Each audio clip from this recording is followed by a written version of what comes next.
ಪ್ರಜಾಬಲ ನ್ಯೂಸ್ಗೆ ಸ್ವಾಗತ.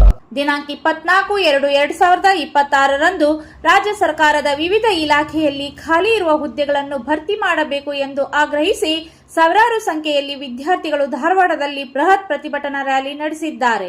ವಿದ್ಯಾರ್ಥಿಗಳ ಪ್ರತಿಭಟನೆಗೆ ಅನುಮತಿ ಇಲ್ಲ, ಹೀಗಾಗಿ ಬಿಜೆಪಿ ನಾಯಕರು ಪ್ರತಿಭಟನಾ ರ್ಯಾಲಿ ನಡೆಸುತ್ತಿದ್ದಾರೆ. ಬಿಜೆಪಿ ನಾಯಕರು ಬರುವ ಎಲ್ಲ ಮುಂಚೆಯೇ ಸಾವಿರಾರು ಸಂಖ್ಯೆಯಲ್ಲಿ ಉದ್ಯೋಗ ಆಕಾಂಕ್ಷಿಗಳು ಪ್ರತಿಭಟನಾ ರ್ಯಾಲಿಯಲ್ಲಿ ಭಾಗವಹಿಸಿದ್ದಾರೆ. ಕೂಡಲೇ ವಿವಿಧ ಇಲಾಖೆಯಲ್ಲಿ ಖಾಲಿ ಇರುವ ಹುದ್ದೆಗಳನ್ನು ಭರ್ತಿ ಮಾಡಬೇಕು, ಉದ್ಯೋಗ ಆಕಾಂಕ್ಷಿಗಳ ವಯೋಮಿತಿ ಹೆಚ್ಚಳ ಮಾಡಬೇಕು ಎಂದು ರಾಜ್ಯ ಸರ್ಕಾರವನ್ನು ವಿದ್ಯಾರ್ಥಿಗಳು ಒತ್ತಾಯಿಸಿದ್ದಾರೆ. ವಿದ್ಯಾರ್ಥಿಗಳನ್ನು ನಿಭಾಯಿಸಲು ಪೊಲೀಸರು ಹರಸಾಹಸ ಪಡುತ್ತಿದ್ದಾರೆ.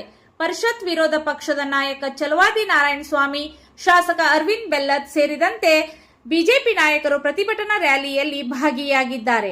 ಪ್ರತಿಭಟನಾ ನಿರತರನ್ನು ಶಾಸಕ ಬೆಲ್ಲದ್ ಸಮಾಧಾನ ಪಡಿಸಿ ಓಡಿ ಹೋಗುವುದು ಬೇಡ, ನಿಧಾನವಾಗಿ ಸಾಗಿ ಎಂದು ಮನವಿ ಮಾಡಿದರು. ಅಲ್ಲಲ್ಲಿ ಉದ್ಯೋಗ ಆಕಾಂಕ್ಷಿಗಳು ಹಾಗೂ ಪೊಲೀಸರ ನಡುವೆ ಮಾತಿನ ಚಕಮಕಿ ಸಹ ನಡೆಯಿತು.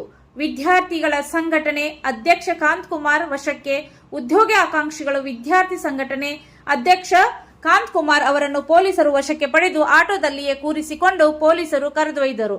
ಈ ವೇಳೆ ವಿದ್ಯಾರ್ಥಿಗಳು ಆಟೋಗೆ ಮುತ್ತಿಗೆ ಹಾಕಿ ಆಕ್ರೋಶವನ್ನು ವ್ಯಕ್ತಪಡಿಸಿದರು.